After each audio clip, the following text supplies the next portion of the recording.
Hello everyone and welcome to a new video.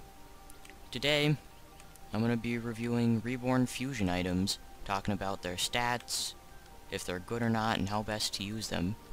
Before I get into this, I just want to shout out Happy, who's in their S9848th life. Shout out to you. That's a very high life. I thought I was a high life with S5000, but you're almost at 10k, so props to you. We're not here to talk about lives, though. We're here to talk about fusions. So first of all, you've got the Catalyzed Star. This item is a fusion between the Catalyst and the Morning Star. On the first upgrade of an ore, it does ×5, and does not set ores on fire.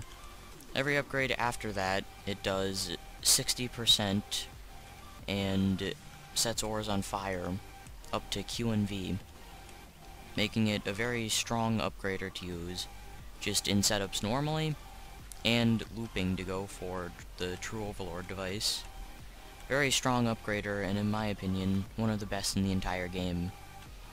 Next, we get to the polar opposite, the Dragon Glass Blaster. This is a fusion between the Dragon Blaster and the Dragon Glass Mine. It's remote activated and functions as a blaster. It does a 4 to 8 multiplier, and it has a 20% chance to explode and destroy ores. It also has a ridiculously large blast radius, making it very bad to use, as if it explodes, you're going to be losing a lot more than the one ore that it explodes. Highly recommend not using this item in any setup. If you're doing a loop, use the Dragon Blaster, and if you're doing a line of upgraders, use Big Bad Blasters. Next up, we get to the Aether Spore, which is a fusion between the Wild Spore and the Aether Refiner. This item will get rid of negative status effects on ores, meaning sparkles, flames, any of that, making it really good to use before the Secure Garden. And for its multiplier, the first upgrade divides ore value by 5k, and then adds the remainder and multiplies by 10. After that, second upgrade and all after divide the ore value by 50k and add the remainder. It's a good upgrader to use in your setups, and it's also a good upgrader, or good item to use at the end of setups right before the Secure Garden, if need be. Next up is the Diamond Breech-Loader, which is a fusion between the Massive Diamond Mine and the Breech-Loader. This item has a fast drop rate and ore value of 10 to 90 trillion, making it easily the best mine in the game by far. I recommend using it in setups for sure. There are some setups that you can use for rebirthing that use this, going for True Overlord device. There's plenty of things that you can use this for. It's a very good mine. Top tier, highly recommend it. Next is the Quantum Clockwork, which is a fusion between the Quantum Ore Cleaner and the Clockwork Refiner.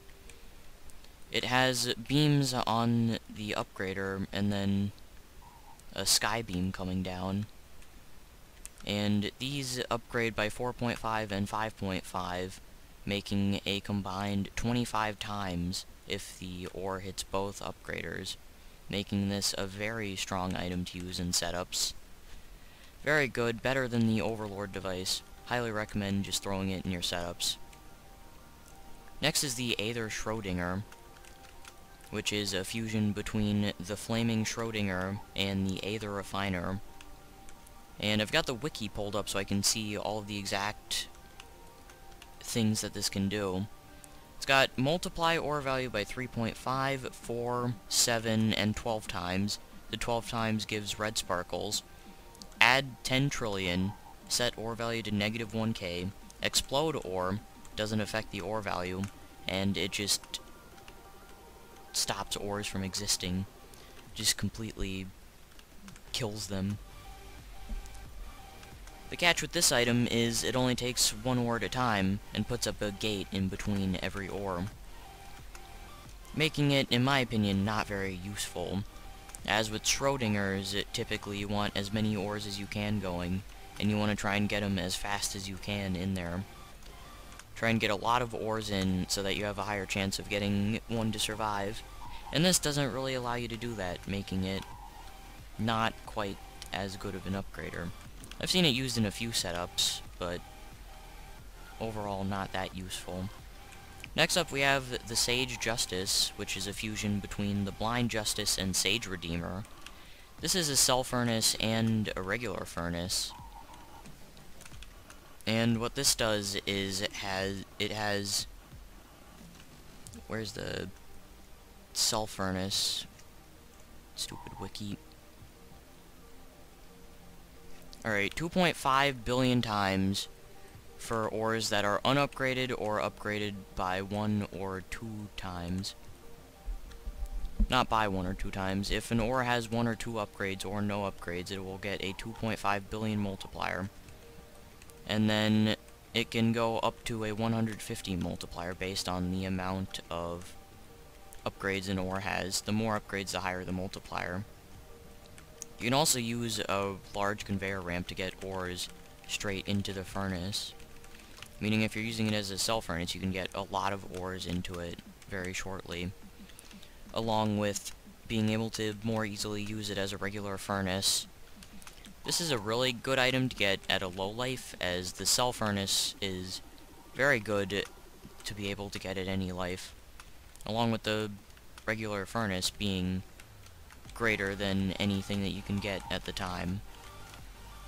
If you get it at a later life, like I did, you're not going to have a use for it, because you already have cell furnaces like the Anguish and regular furnaces like the Secure Garden, making it pointless. At a low life, it's really good though. Next up we have the Frozen Eclipse. Once again, I have the wiki up to see the exact stats on this item. And it can multiply ore value by 3 and 7 times, and if the ores are flaming, 4.05 and 9.45.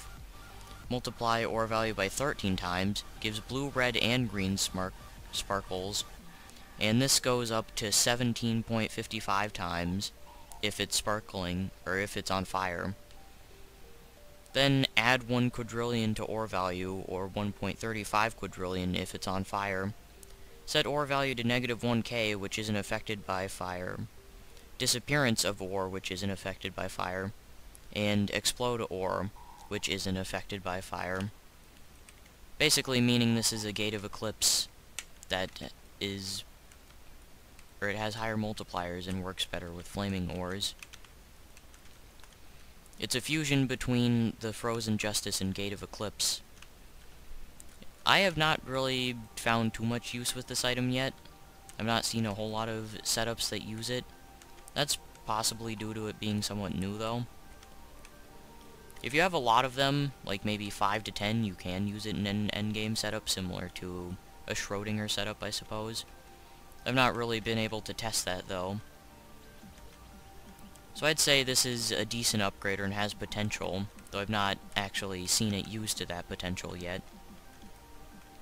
Next up we have the Lightning Bolt Predictor, which is a fusion between the Astral Predictor and Lightning Bolt Refiner. It's button activated and has 2 upgrades. The first upgrade is ×3 to ×8, and after 10 to 30 seconds the ore values get multiplied by 6, meaning it can have an 18 to 48 multiplier, depending on what upgrade you get.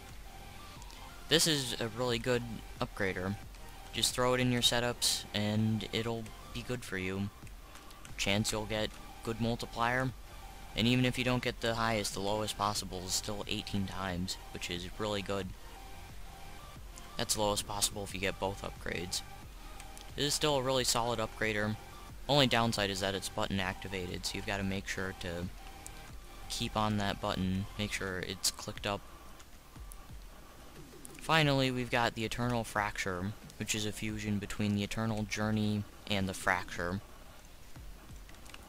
This item acts similarly to the Fracture with the wait time of the Eternal Journey. And it takes the ore value and it multiplies it to the power of 1.14, and then gives it a 2 billion multiplier, making it decent to get at low lives, though not great. And overall, it's really not that good of a cell furnace.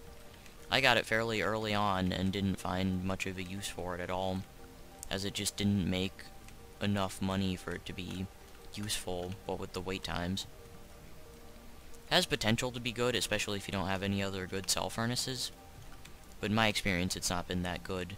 In my opinion, really isn't that good of a Reborn fusion. That was my quick little reviews of all of the Reborn fusion items. Hope you enjoyed, hope you found this helpful. I'll link the Fusion Wiki in the description if you want to read more about the items, see who created them, get some trivia, all that good stuff. And one more thing I wanted to mention.